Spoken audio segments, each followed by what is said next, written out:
Good evening, everyone. Thank you again so much for tuning in. This is the Real Deal Fam Network. I am Andre, and this is the gorgeous wife, Essie. How you doing today?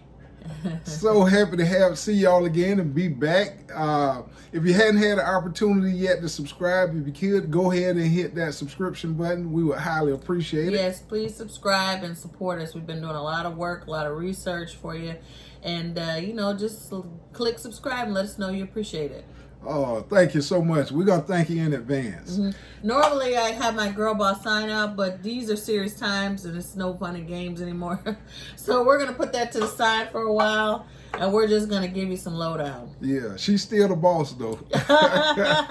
He's the head of the house. Yeah. Well, thank you all again so much. We're going to dive right in. The last videos we did was kind of a series. It was a two-part video put together, and it entailed a lot of information.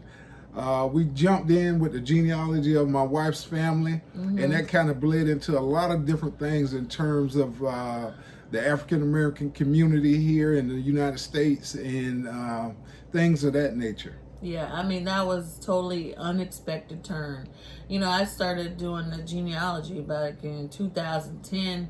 And, previous family members have done, some genealogy. We all are able to pull together. But the last, bit of information was just given by the Lord. Just follow the research. And I mean, you are just amazed at what you can find. A lot of this information wasn't available when we started out 2010. So that's why we ended at Plato Williams. If you haven't taken a look at that video, the genealogy part 1 and 2, you should take a look. But we were able to go back to about 1840, and this time we were able to find out a little bit more about places where they got our people from, and they only got specific people, and those people were the Hebrews. And when slavery, the slaves that they got were part of the crusade. If you know anything about the Crusades, you know that people were going and searching for God's things or objects. They wanted to possess them for power.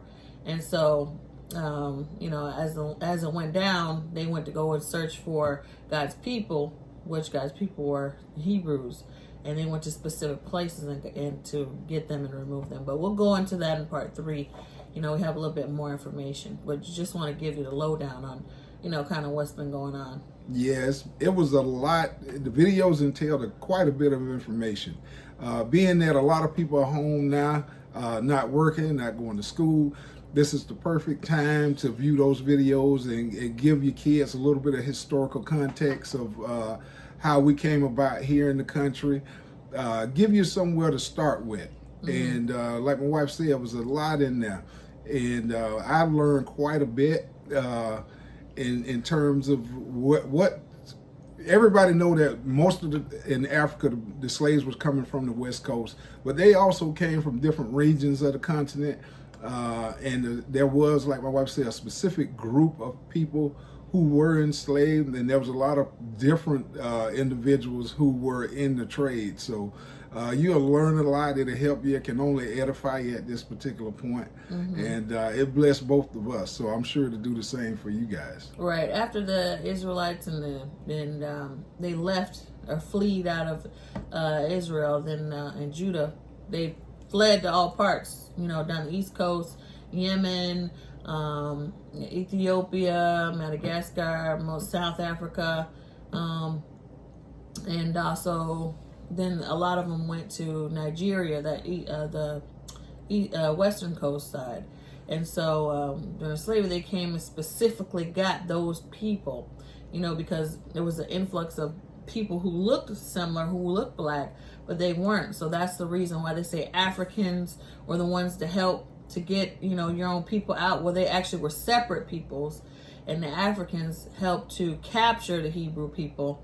They sold them to the Arabs, and the Arabs sold them to the Portuguese. The Portuguese people are the ones who owned a lot of the ships and cargo. They were the ones who basically started funding the slave trade. They were the ones that transport you over to the New World. I mean, there's so much more information. It's just amazing, Right, and contextually, it really helps you to see, put things together that are taking place now. So if you have an opportunity, I would highly recommend you view the video. Like I said, sheds a lot of light on the state of where things are now. Everything is biblically based. I'm telling you, it's amazing. It'll give you a lot to do during these times. Exactly. And many of God's people, it says in the Bible, are supposed to remain hidden away secretly until the last times. And I mean, you can see, you have literally, we just did a video on it, ironically, on the beast, the mark of the beast. Yes, we did. And you have Bill Gates. Yes. You have different people right now, and everybody's familiar with who's funding different things. Like my wife referred to, you have Bill Gates, a proponent of the certification of people who have taken the vaccine.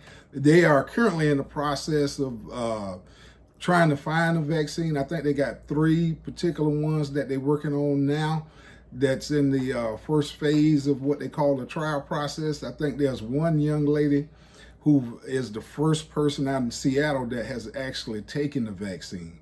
So this stuff is moving fast and furious. But Marcus, he wants to put a mark on you, a barcode on your hand, or some kind of chip in you to let everybody know you've taken that vaccine. Well, if you know anything about Bobby, that's the mark of the beast. Any barcode on you, any kind of system from the government that's marked on you or inserted in you is the mark of the beast. I mean, this is getting scary. This is literally on the news. Yeah, I think if you use a little bit of common sense, like I've always said, that man's been around for quite a while, viruses has as well.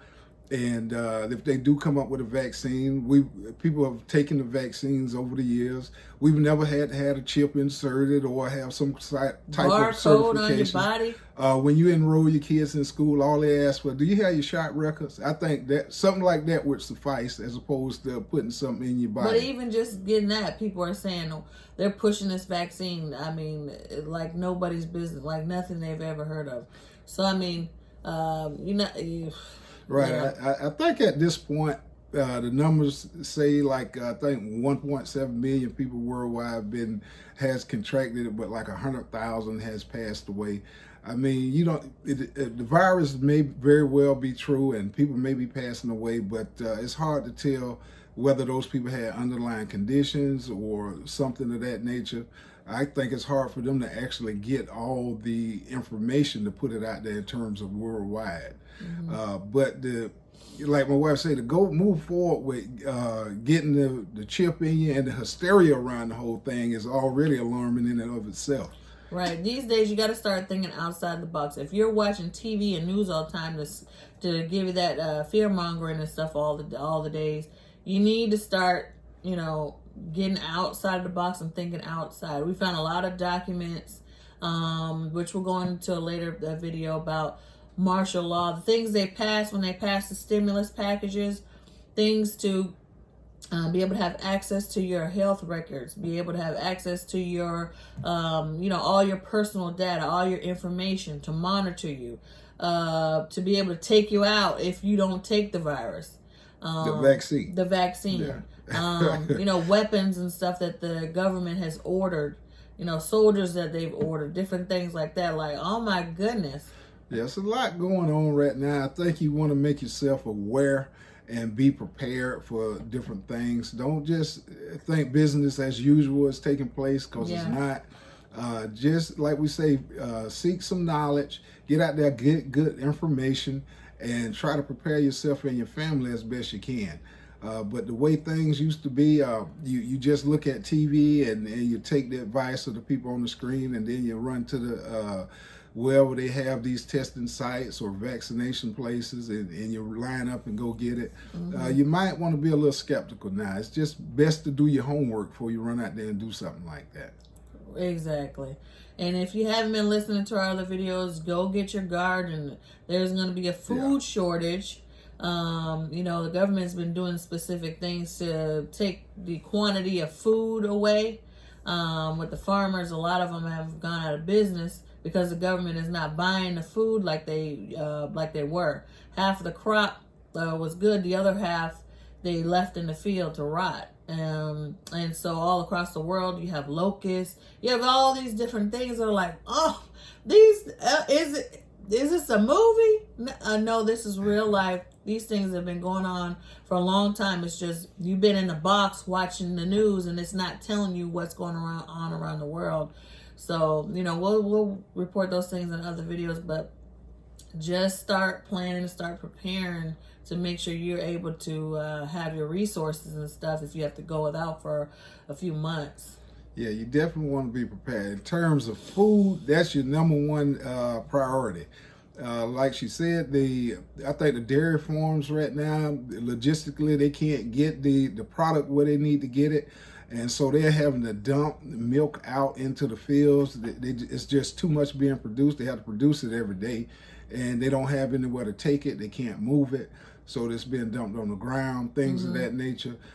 When you go in your grocery store, you see aisles that used to be full that just can't get the product at the moment. So you just don't want to be caught, as they used to say, with your pants down, and then something hit and you ain't got your stuff together, and then you're kind of looking bad, and then things get dangerous for you. So just make sure you prepare. And prepare before everyone else is preparing. Like, you should have got a lot. Once Trump put that news out, you should have ran and got your food stock at that moment. If you try to wait till later, then you see it's hard. You can only get 1 or 2 quantities. You see you can't get a lot of everything's off the shelves, so prepare ahead of time. That's what we're trying to tell you. Prepare ahead of time. Then they told you that they're going to put a stop to selling the seeds. Yeah. So if you need to get your garden now, you can even go to Home Depot or Lowe's and buy the seeded plants already. That gives you a month or 2 ahead. They're already ready to produce. I mean, yeah, get out there and get busy. Put your hand in the dirt. Get back to where you come from. But like we say, you gotta be prepared. People have been complacent for years. We've always depended on the system to produce the food for us, to deliver it to the stores. All we had to do was go to work and then go buy it. You never know when that system might falter, or somebody cut it back, and then what you're gonna do? You're dependent. And when you have to have food to survive, if somebody have all the food, you pretty much at their mercy. So make sure you do that. Protect your family, protect yourself. Get busy. Stop sitting around watching Netflix and playing video games and stuff. But get serious. Take your life serious. This is serious times. It's time to prepare for the future. And we coming to bring the message to you. So you can't say nobody told you. You're watching the video, get started. There's a lot of people on YouTube and various places online that have lots of information about prepping and getting yourself together. So I think you want to start looking now. And the utmost important thing is, if you are not right with the Lord Jesus Christ, Yahshua, as he's pronounced in Hebrew, you need to get right. If you haven't ministered or talked to your family members, you need to explain to them things that are going on and how important it is for them to get right with the Lord. And there's no time like the present. That is the most important. That's where I would start if I was you. But everybody gonna do their own thing. But if you get into that word and nourish that spirit, it give you the wisdom you need to be able to move forward. And like my wife say, that's the best thing you can do for yourself at this time. And make sure you have that personal relationship. Otherwise, you're going to experience a lot of fear and anxiety once this thing pop off and go sideways. So we're here to, like we say, just to edify you and push you and urge you to get out there and get busy. Yeah, it's your life. It's your future. It's your soul. It's all that. It's you. So you got to do what you need to do to take care of it. And we're just helping you, urging you, to push you to do the right thing. That's right. And if you have any type of investments, 401k or anything like that, find out what's going on with that. Find out who's managing your affairs and find out what you can do to protect yourself. Don't just sit back like normal and expect them to manage your money. Then you wake up one morning and the market done crashed and everything you had is gone. Right. So be more proactive. If the market goes belly up, which is everybody's forecasting that to happen, do you have your house paid off? Do you have somewhere that you can live? So if you have enough money to be able to pay off your stuff, then probably you should be doing that. Don't just let your money fly away in the air when the market goes out. You need to have something tangible, just like the old system where you traded eggs for bacon, or you traded, oats for corn or whatever. You need to use your money to have you somewhere, some land, your house paid off where nobody could come get it. You have some place to be. They have FEMA trailers that are set up, thousands and thousands of FEMA trailers set up where if you won't have anywhere to go, they're going to start forcing people to go in those trailers. And, if you've seen on the movies, those different camps, just like they did with the Latin Americans, the Latinos, that's someplace you just don't want to be. Yes. Yeah. And pull back from some of the luxuries that you're accustomed to having, and kind of pull back a little bit and be, like I say, go back to the old ways where you didn't have to have all that stuff, where you didn't have to tote the cell phone everywhere you go. You didn't have to have the TV on 24 hours a day. And we'll go into some more about different things that are going on that are affecting your health, that while you're in the house, they're out there doing and putting these things up. One of them is 5G, and it affects your health, and it's the main reason why you see those people in China just dropping dead and falling out. Well, it affects different parts of your body. And so that's why you don't really see that in the United States, because the 5G is not up all the way and running. But in China, it's full-fledged. They monitor your every movement, facial recognition, all those different things they're bringing over here to the States, and it's going to make you sick. But we'll have another video to go into what is 5G and all the different effects. The reason why all that stuff is possible because y'all absolutely love convenience. If you could pull yourself back from that a little bit, you won't have to have all that stuff. So everything is designed for your convenience to make life easier for you. That's fine, but when it's taken to the extreme where it's contradictory to your health, then I think it's time that you need cut back on that a little bit. Right. But like we say, we thank y'all again so much for tuning in, and we appreciate it. We hope everybody out there be blessed and safe and protect themselves, and go ahead and get prepared for whatever may be, whether things may return to the normal, which is highly doubtful, or get worse. But whichever, you be prepared for it and be prayed up and be close to the good Lord, and you'll be just fine. That's right. And we thank y'all again so much. And if you hadn't had the opportunity yet, make sure you hit that subscribe button. Right, we got tons of information for you coming out. Yes. Yeah. And y'all will enjoy it. And like we say, thank y'all so much. Good night. Good night.